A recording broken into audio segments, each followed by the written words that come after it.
Hello friends, in the previous video we saw that in the beginning of 6th century BC there used to be total 16 Mahajanpads, out of which the small and weak Mahajanpads were either defeated by the bigger and stronger Mahajanpads or they were destroyed over time.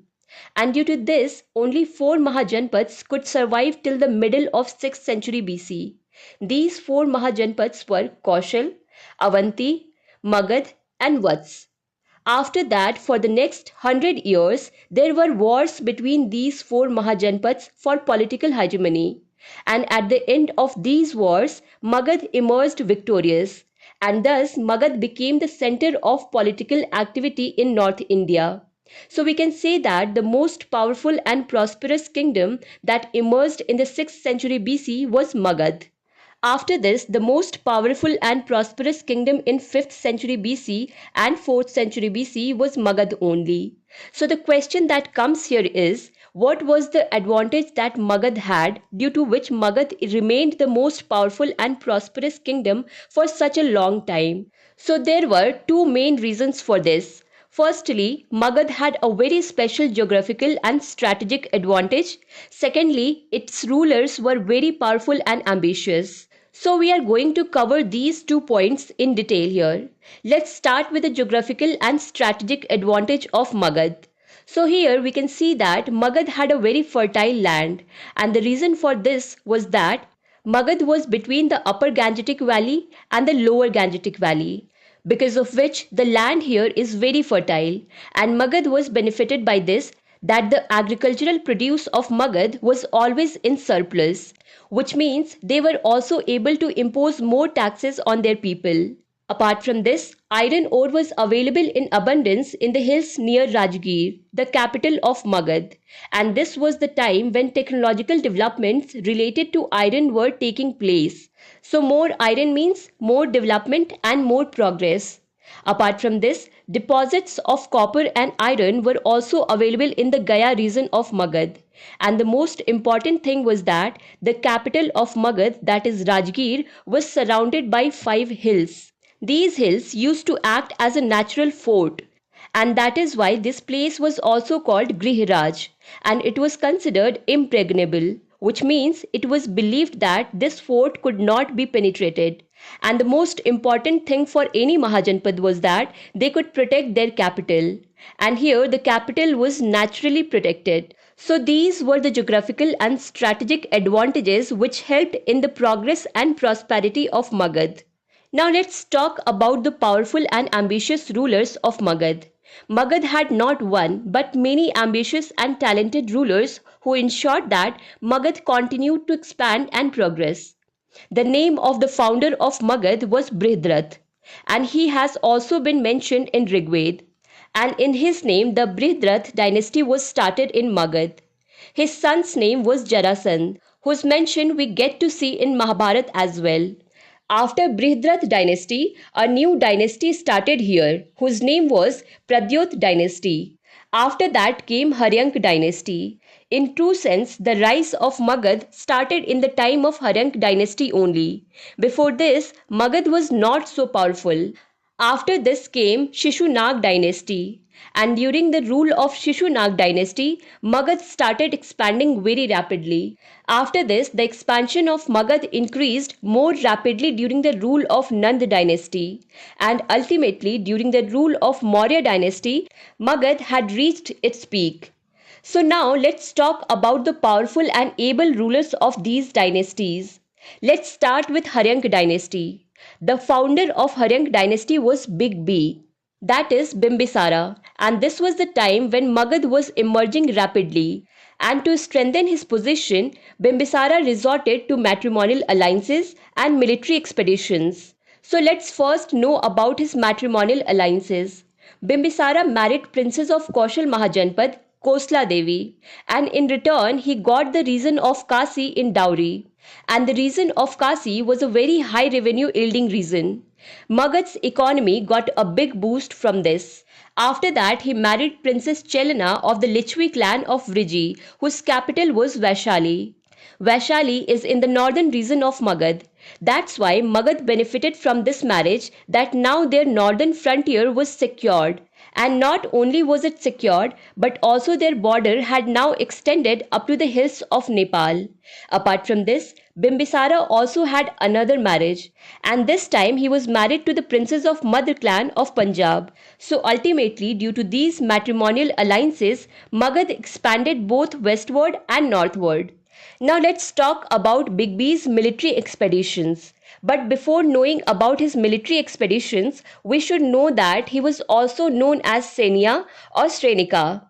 This is because he had a large standing army. In fact, he was the first king who had his own standing army. Standing army means that you have some people who are full time soldiers, while the rest of the kings at that time used to prepare their army only at the time of war, which means that the people who were in their army were farmers or traders, but they used to get ready to fight when the king called. So let's see which military expeditions Big B did during his rule in his lifetime. The biggest military expedition was against the Ang Mahajanpad. He defeated Brahmadat, the king of Ang, and it was also a personal enmity because Brahmadat had defeated Bimbisara's father. So he took his revenge by defeating the king of Ang. After this, he also fought with the king of Avanti, Chandrapradyot Mahasena. This war continued for a long time. No results of this war was coming out. But when Chandrapradyot Mahasena became ill with jaundice, Bimbisara sent his physician Jivak to him. After this, Chandrapradyot Mahasena was very happy with this gesture.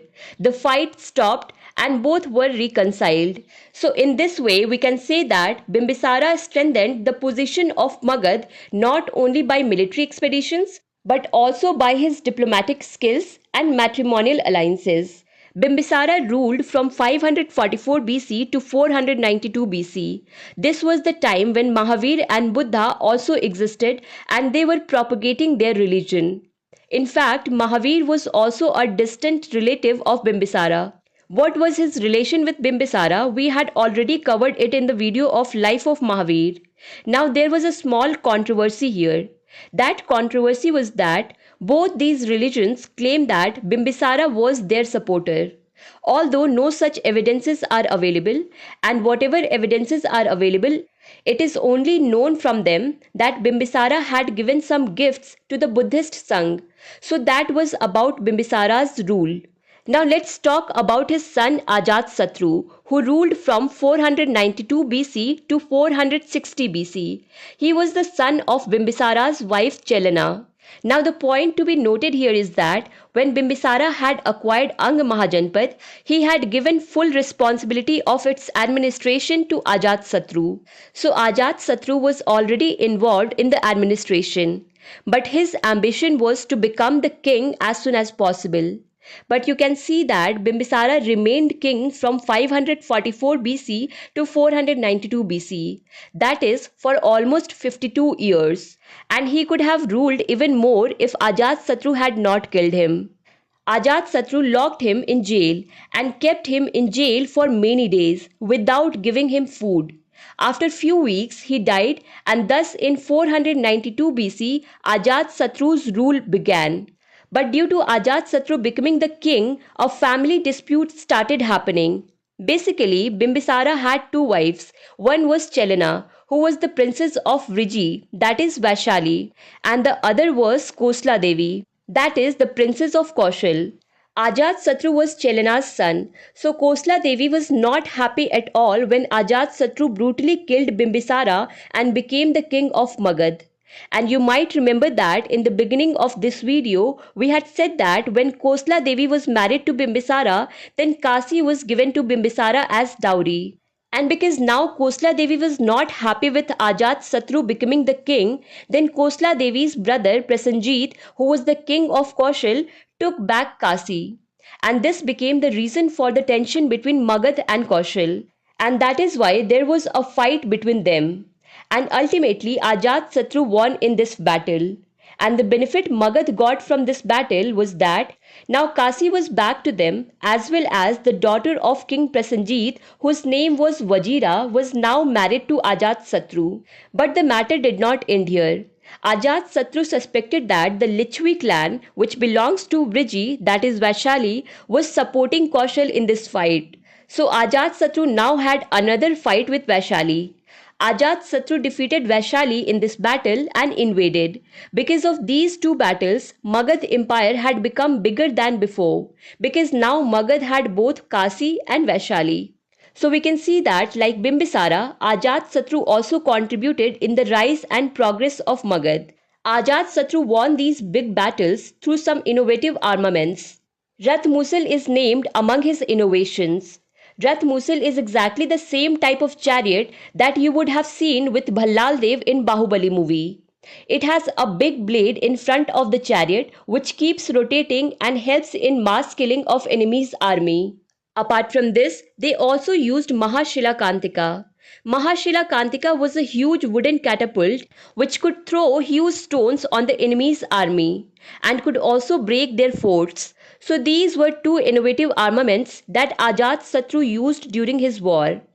Ajatsattu ruled Magad from 492 BC till 460 BC, and both Jainism and Buddhism, the prevalent religions of that time, claimed that Ajatsattu was his follower.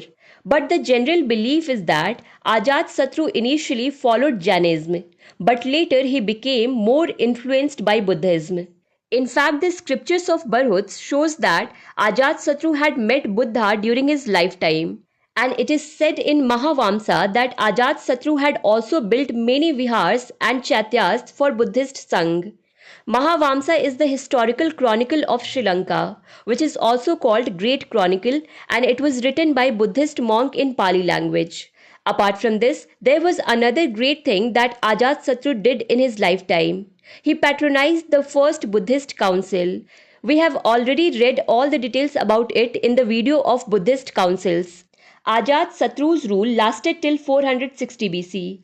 After that, his son Udayan killed him, and ultimately from 460 BC to 444 BC, Udayan ruled Magad.